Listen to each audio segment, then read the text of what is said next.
मधुबन के बाबा,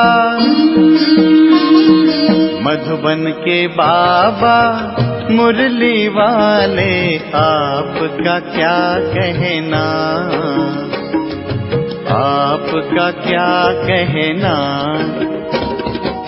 ओम शांति। आज 23 अक्टूबर 2024 के साकार मधुर महावाक्य है। आज मीठे मीठे बाबा दादा बोले, मीठे बच्चे, तुम्हारी यात्रा बुद्धि की है, इसे ही रूहानी यात्रा कहा जाता है। तुम अपने को आत्मा समझते हो, शरीर नहीं। शरीर समझना अर्थात उल्टा लटकना। बाबा ने कहा, मीठे बच्चे, तुम्हारी यात्रा बुद्धि की है, इसे ही रूहानी यात्रा कहा जाता है। तुम अपने को आत्मा समझते हो, शरीर नहीं। शरीर समझना अर्थात उल्टा लटकना। बाबा ने आज प्रश्न पूछा कि माया के पौंप में मनुष्यों को कौन सी इज्जत मिलती है? तो उत्तर है आसुरी इज्जत। मनुष्य किसी को भी आज थोड़ी इज्जत देते और कल उसकी बेइज्जती करते हैं, गालियां देते हैं। माया ने सबकी बेइज्जती की है, पतित बना दिया है। बाप आए हैं तुम्हें दैवी इज्जत वाला बनाने। ओम शांति। रूहानी बाप रूहों से पूछते हैं कि कहाँ बैठे हो? तुम कहेंगे विश्व की रूहानी यूनिवर्सिटी में। रूहानी अक्षर तो वो लोग जानते ही नहीं। विश्वविद्यालय तो दुनिया में अनेक हैं।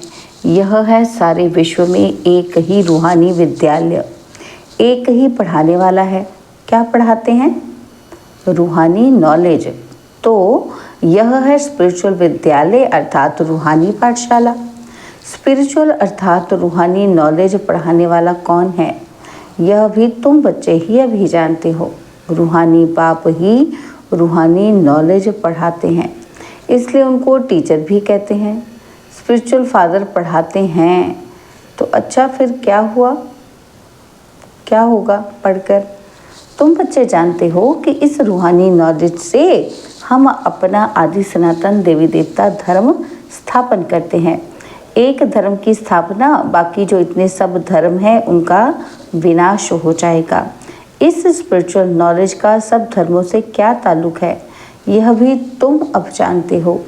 एक धर्म की स्थापना इस रूहानी नॉलेज से होती है। यह लक्ष्मी नारायण विश्व के मालिक थे ना, उनको कहेंगे रूहानी दुनिया। इस स्पिरिचुअल नॉलेज से तुम राजयोग सीखते हो, राजाई स्थापन होती है। अच्छा, फिर और धर्मों से क्या ताल्लुक है? और सभी धर्म विनाश को पाएंगे, क्योंकि तुम पावन बनते हो तो तुमको नई दुनिया चाहिए। इतने सब अनेक धर्म खत्म हो जाते हैं, एक धर्म रहेगा, उसको कहा जाता है विश्व में शांति का राज्य। अभी है पतित अशांति का राज्य और फिर होगा पावन शांति का राज्य। अभी तो अनेक धर्म हैं, कितनी अशांति है, सब पतित ही पतित हैं। रावण का राज्य है ना। तो अब बच्चे जानते हैं कि 5 विकारों को ज़रूर छोड़ना है, यह साथ में नहीं ले जाने हैं। आत्मा अच्छे व बुरे संस्कार ले जाती है ना। तो अब बाप तुम बच्चों को पवित्र बनने की बात बताते हैं। उस पावन दुनिया में कोई भी दुख होता नहीं। यह स्पिरिचुअल नॉलेज पढ़ाने वाला कौन है? स्पिरिचुअल फादर, सभी आत्माओं का बाप। स्पिरिचुअल फादर क्या पढ़ाएंगे? Spiritual knowledge. इसमें कोई भी किताब आदि की दरकार नहीं, सिर्फ अपने को आत्मा समझ बाप को याद करना है। पावन बनना है। बाप को याद करते करते अंतमति सुगति हो जाएगी। यह है याद की यात्रा। यात्रा अक्षर अच्छा है, वह है जिस्मानी यात्राएं और यह है रूहानी। उसमें तो पैदल जाना पड़ता है, हाथ पांव चलाते हैं। इसमें कुछ नहीं, सिर्फ याद करना है। बल कहाँ भी घूमो फिरो, उठो बैठो, अपने को आत्मा समझ बाप को याद करो। डिफ़िकल्ट बात नहीं है, सिर्फ याद करना है। यह तो रियलिटी है ना। आगे तुम उल्टे चल रहे थे, अपने को आत्मा के बदले शरीर समझना, इसको कहा जाता है उल्टा लटकना। अपने को आत्मा समझना, ये है सुल्टा। अल्लाह जब आते हैं तब आकर पावन बनाते हैं। अल्लाह की पावन दुनिया है, रावण की पतित दुनिया है।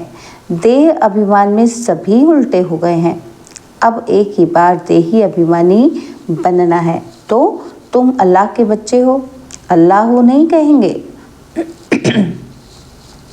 उंगली से हमेशा ऊपर की तरफ इशारा करते हैं तो सिद्ध होता है अल्लाह वह है। तो यहाँ ज़रूर दूसरी चीज़ है। हम उस अल्लाह बाप का बच्चा हूँ, हम भाई भाई हैं।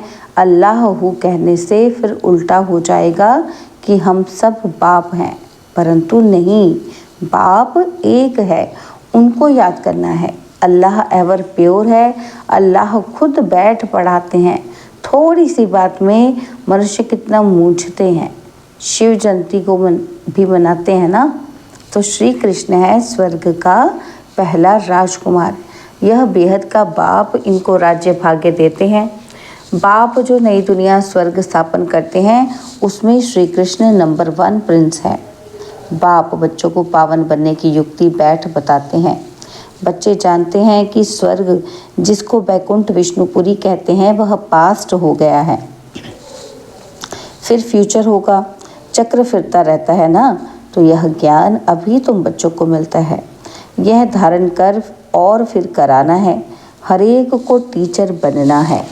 ऐसे भी नहीं कि टीचर बनने से लक्ष्मी नारायण बनेंगे, नहीं, टीचर बनने से तुम प्रजा बनाएंगे। जितना बहुतों का कल्याण करेंगे उतना ऊंच पद पाएंगे, स्मृति रहेगी। बाप कहते हैं ट्रेन में आते हो तो भी बैच पर समझाओ। बाप पतित पावन लिबरेटर है, पावन बनाने वाला है। बहुतों को याद करना पड़ता है। जानवर, हाथी, घोड़े आदि कच्छ मच्छ को भी अवतार कह देते हैं। उनको भी पूजते रहते हैं। समझते हैं भगवान सर्वव्यापी अर्थात सब में है, सबको खिलाओ। अच्छा, कण कण में भगवान कहते हैं, फिर उनको कैसे खिलाएंगे? बिल्कुल ही समझ से जैसे बाहर है। लक्ष्मी नारायण आदि देवी देवता थोड़े ही काम करेंगे, चींटियों को अन्न देंगे, फलाने को देंगे। तो बाप समझाते हैं तुम हो रिलीजो पॉलिटिकल। तुम जानते हो कि हम धर्म स्थापन कर रहे हैं। राज्य स्थापन करने के लिए मिलिट्री रहती है, परंतु तुम हो गुप्त। तुम्हारी है स्पिरिचुअल यूनिवर्सिटी। सारी दुनिया के जो भी मनुष्य मात्र हैं सब इन धर्मों से निकल अपने घर जाएंगे। आत्माएं चली जाएंगी। वह है आत्माओं के रहने का घर। अभी तुम संगम पर पढ़ रहे हो और फिर सतयुग में आकर राज्य करेंगे। और कोई धर्म नहीं होगा। गीत में भी है ना कि बाबा आप जो देते हो वह और कोई दानी और कोई हमें दे ही ना सके। सारा आसमान, सारी ही धरनी तुम्हारी रहती है। सारे विश्व के मालिक तुम बन जाते हो। यह भी अभी तुम समझते हो। नई दुनिया में ये सब बातें भूल जाएंगी। इसको कहा जाता है रूहानी स्पिरिचुअल नॉलेज। तुम बच्चों की बुद्धि में है कि हम हर 5000 वर्ष बाद राज्य लेते हैं फिर गवाते हैं।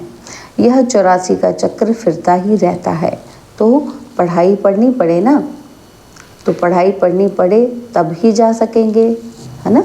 पढ़ेंगे नहीं तो नई दुनिया में जा नहीं सकेंगे।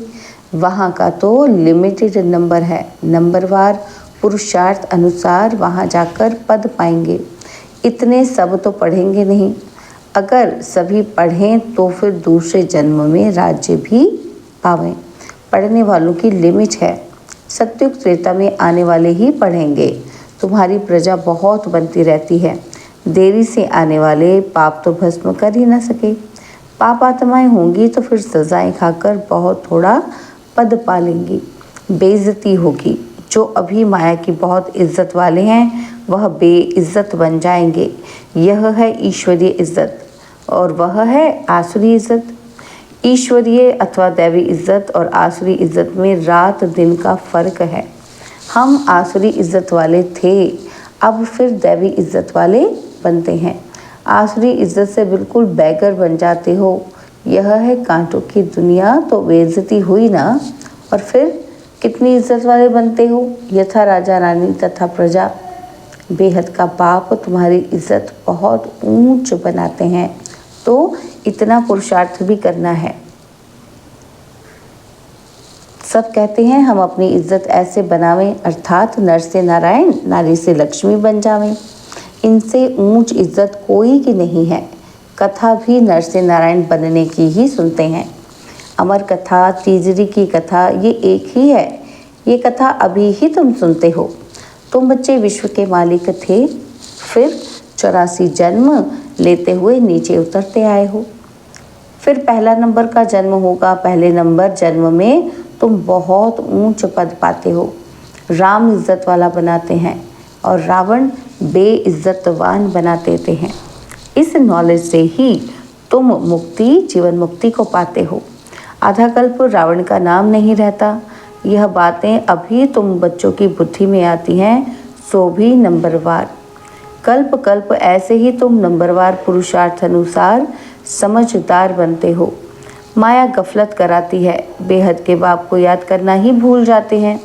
भगवान पढ़ाते हैं, वह हमारा टीचर बना है, फिर भी एब्सेंट रहते हैं। पढ़ते नहीं, दर दर धक्के खाने की आदत पड़ी हुई है। पढ़ाई पर जिनका ध्यान नहीं रहता है तो उनको फिर नौकरी में लगा देना होता है।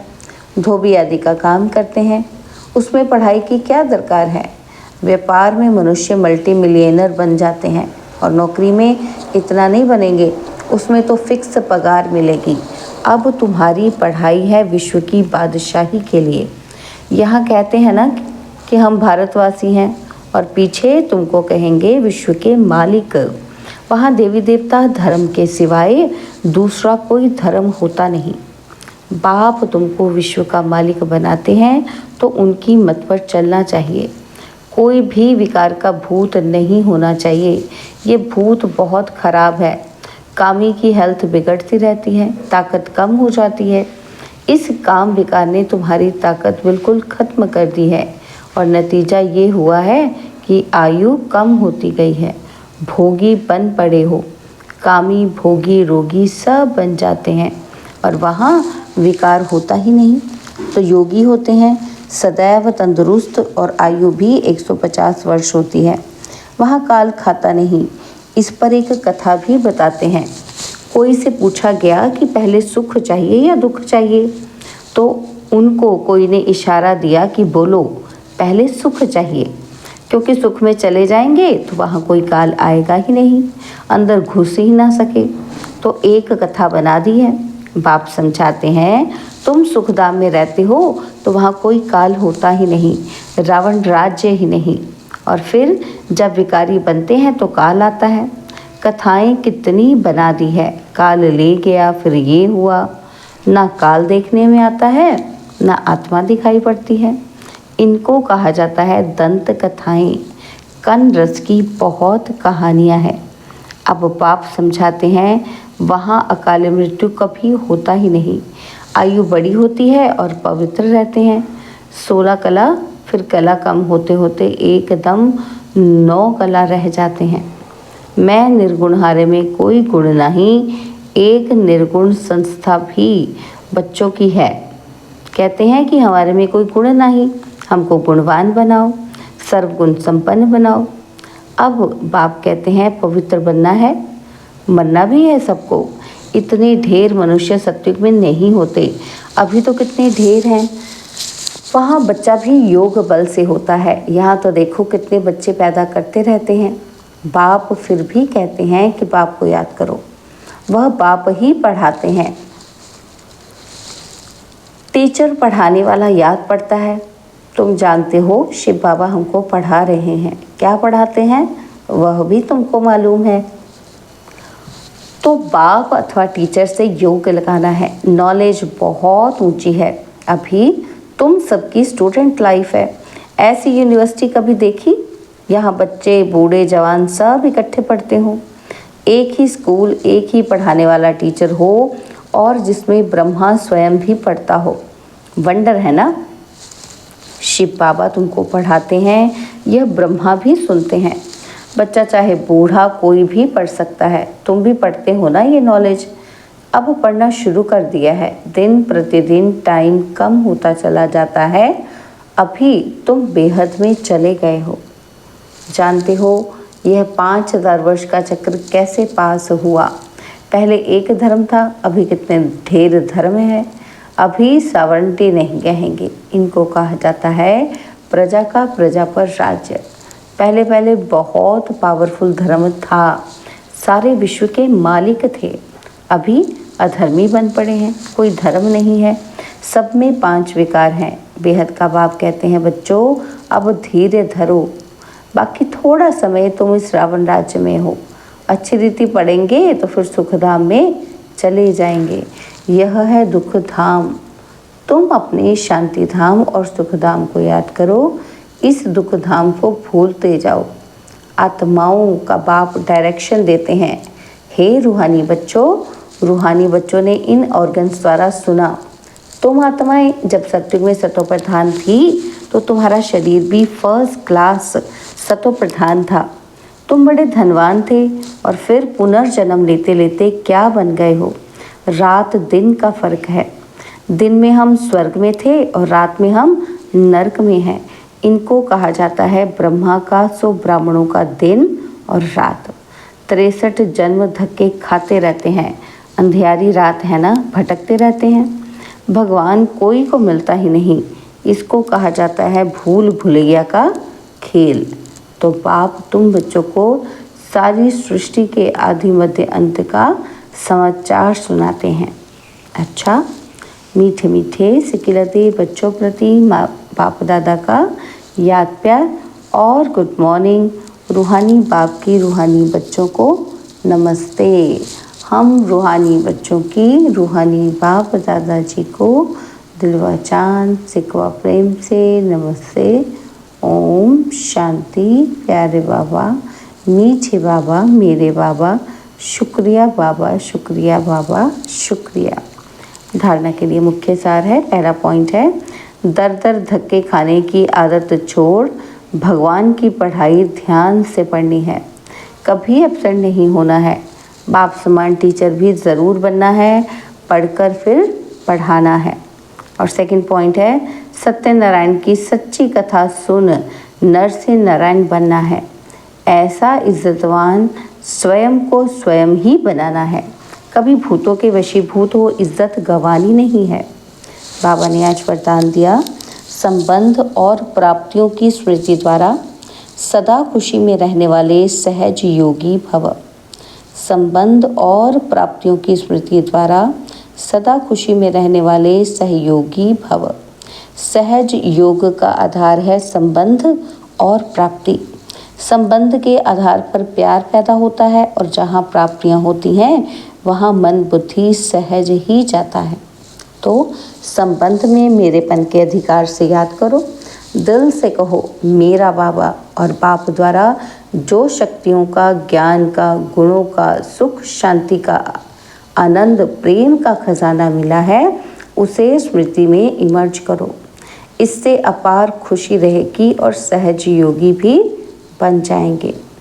आज का स्लोगन है देह भान से मुक्त बनो तो दूसरे सब बंधन स्वतः खत्म हो जाएंगे। देह भान से मुक्त बनो तो दूसरे सब बंधन स्वतः खत्म हो जाएंगे। ओम शांति।